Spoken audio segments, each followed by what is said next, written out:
What up YouTube, and welcome back with your man Lazer. Thanks for joining me on another brew day. Today I'm going to be going through all the tips, the hints, advice, ingredients and everything that you'll need to be able to brew yourself a kettled sour beer. Now the base for this beer today, we're using a historical German beer, making a bit of a comeback in the craft beer scene, which is a Gose. Really easy, light base malt, using a bit of wheat and Pilsner malt. Really simple way to be able to have a crack at our first attempt, or your first attempt, at brewing a sour kettle sour beer. So join me, hope you enjoy the video as we go through another awesome brew day with your man Lazer. Don't forget to click and like and subscribe, and if there's anything from today that you feel like I haven't quite covered enough, please feel free to post comments below, and I'll try to do my best to reply to all of those as much as I can. So enjoy fellas, enjoy the day, and come along with me for a few beers and awesome brew. Cheers guys. Just here doing some late night shenanigans, getting ready for brew day for tomorrow. I'm actually just preparing the malt down here. I'll quickly show you. Oh, really easy grain ball here, fellas. Got 3.6 kilos of Pilsner malt, 2.3 kilos of wheat malt, and just a smidge, 180 grams of the sour grapes, the acidulated malt, which I'm going to use just to drop that pH. I've also got over here, this is a starter I've been building up just over the day. I'm actually not going to be using this for a few days, but I'm just getting it ramped up and ready to go for when I need it, which will be in a few days after the souring's taken place. Going to be doing that part first, and then kind of will concentrate on the yeast. But I want plenty of yeast here. Using a blend of US-05 and it's a Bruxellalis Sac Trois, I believe they call it. So I've got a vial of that, and I'll show you a video of me creating, getting the yeast starter ready to go for this one, along with the combination of this with also US-05.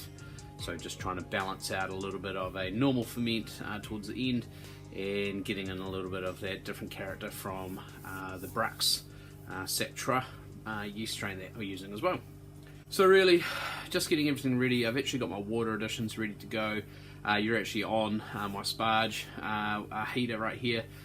There's talks of putting chlorine in our water. Beautiful, lovely New Zealand. It's what we're resorting to now to save people's health. It's putting some chlorine. So actually I'm just preparing the water just to help try and naturally dissipate any of the chlorine that might be in the water yet. I don't believe it's here yet, but it's coming soon, so just kind of better to be safe than sorry.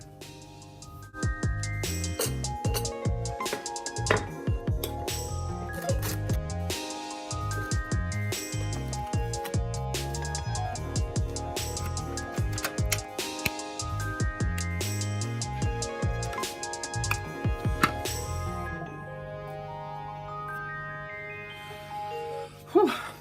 Here we are fellas. Good morning.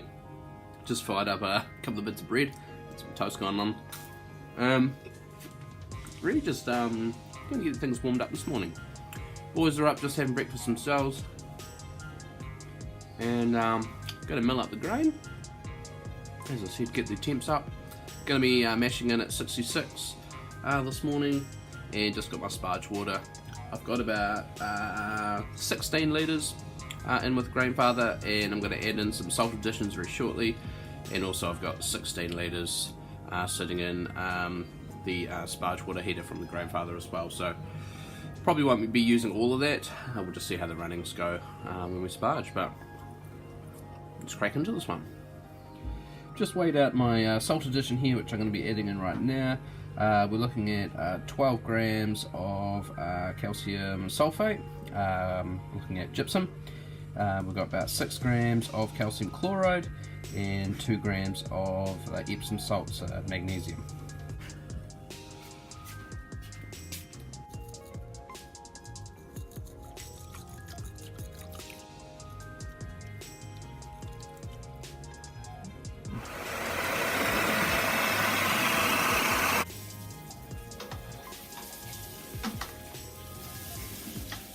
Alright guys, I just finished mashing them. Nice thicker consistency here. I think I've got just the perfect amount of water to grain ratio. I'm actually just going to be testing the pH as well. I'm using the acidulated malt to try and lower the pH, and I'm aiming for a pH around 5.2. So I'm just going to do a couple of tests, use my really simple pH meter. Really good way of knowing that you're going to get really good conversion when that pH is getting down to that 5.2, that good pH level. So just going to do that now and set the timer for 60 minutes. So always having some pH buffer is really helpful to have on hand. I've just got a really simple, quite cheap pH meter, but I've found that using the calibration fluid or liquid really helps just to make sure that we're kind of in a rough ballpark of where I want to be. So I've actually taken a wee sample here.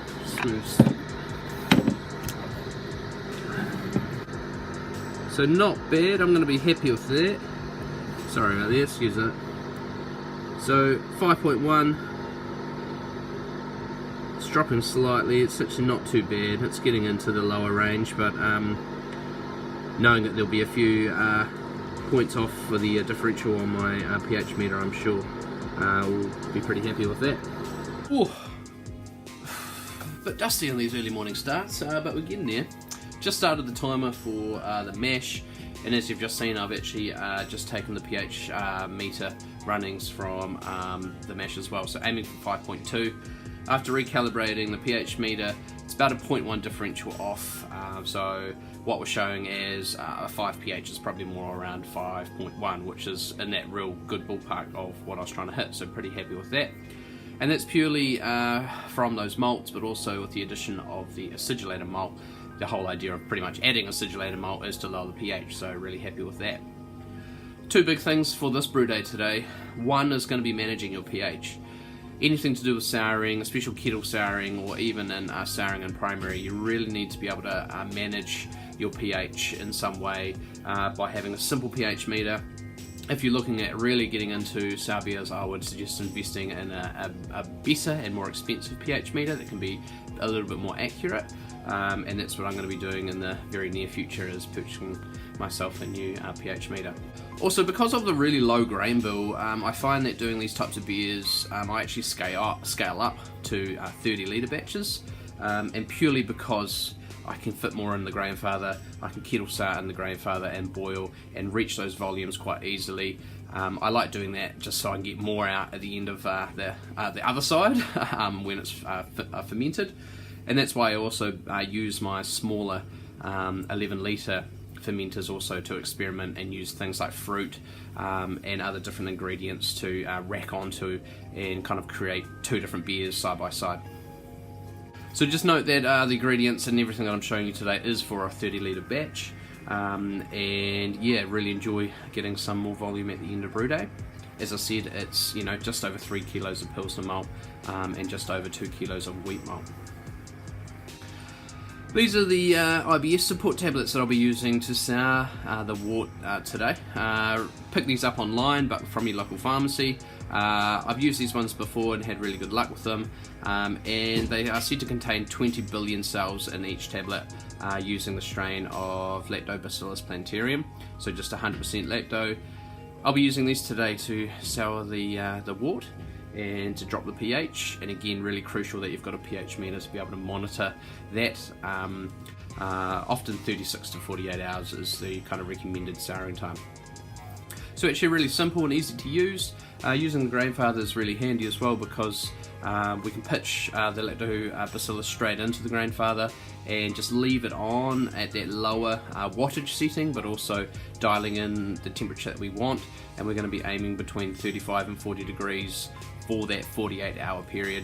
Leaving it inside here means that I can control that temperature really well, and then kill off the Lactobacillus when we've got the desired pH, to be able to then boil and get rid of the microbes and also kill off the lactose. So there's no real worry about the lacto staying in your Grainfather and ruining further batches of beer. Ooh. So just been mashing for an hour. Look at that beautiful clear wort. Looking good. Still at that 66, and I'm just going to get ready for the sparge. And just gently rinsing those grains through the top. Yeah, you're on camera. Hey? Fatherhood, sparging, you know how it is. So just put that onto the boil now, and you can see here starting to kind of come up. The readings on the side, you can see just under 28 litres, so not too bad. So that volume I'm pretty happy with, roughly aiming for 30 litres, but what I'll do is I'm actually going to do a pre-boil gravity reading, just to see where we're roughly at, and I'll do a post-boil gravity reading as well, and if need be I can just top up a little bit of extra water. I'm not too phased about that. pH again is quite essential. Now for this recipe it does say to bring it up to the boil and roughly about a half an hour boil. The previous batch I've done before, I actually just brought it up to the boil and then started chilling straight away. There's no real particular reason why we would boil for any longer than that. Any other reason just to really kill any wild microbes or anything that might be in there from the mash or anything that's been floating around in there. So just bring it up for a really short boil. I'll chill. I've got my immersion chiller, and I'll be using the pills to sour, which I'll show you in a little bit. Really, again, the crucial element here of pre-acidifying. So grab yourself some lactic acid. I'll show you. I just picked this up from my local homebrew store, the good people at Homebrew HQ, and it's quite a common thing now at homebrew stores, and if not, you'll be able to pick it up online. Really handy to have on hand, to pre-acidify. So what I mean by that is adding in some lactic acid to your water or to the mash to help get those target pH levels that you're looking for. Ideally for this, we want to get a post-boil or around post-boil pH of around 4.5, so 4.5. So I'll be looking to maybe add a little bit more lactic acid just to drop it down. And again, the reason for that is because we're introducing some lactobacillus. That ideally likes a pH slightly lower, but also it helps to stop inhibiting any other wild microbes or organisms that might get in there, and really just helps you, Leo. And just really helps to make sure that the souring stage is a lot cleaner than it could be if you had a higher pH or letting other bacteria or organisms get in there and spoil your wort. Hey. Great thing about this recipe as well, no hops. You don't want to add any hops in there which act as a natural preservative. They're just going to inhibit the growth of lactobacillus, and of course we want that to sour the beer. So no hops in this at all, so no IBUs, keeping it really clean, really easy. Also, no wool flock or copper flock or any finings we're going to add into this. Now the yeast we're using, the Saccharomyces strain, that actually doesn't flocculate or doesn't, drop out of suspension very well. So you're going to have a hazy beer kind of regardless anyway, so don't be too caught up about getting this beer looking crystal clear and perfect. It's going to taste great and of course kind of fit into those style categories of being slightly hazy anyway. Couple of things on later on down on the line, using a bit of coriander. It's classic and quite typical for this style recipe to include a bit of coriander. We're going to use a small amount in the end of the boil in a few days time when it's sour, and also we're actually going to put some into the primary when we add the rest of that sac yeast, and when we add in the USO5 as well. So we're actually kind of going to dry coriander it as you will. Also the addition of salt. Now I've got 20 grams of just a Himalayan rock salt set aside for this. Adds a briny kind of salinity element to this, which again is quite typical and classic for the style beer, and something that you should find in many Gose style beers. So we're going to add in a little bit of salt as well towards the end of the boil, but that's all happening in a few days time.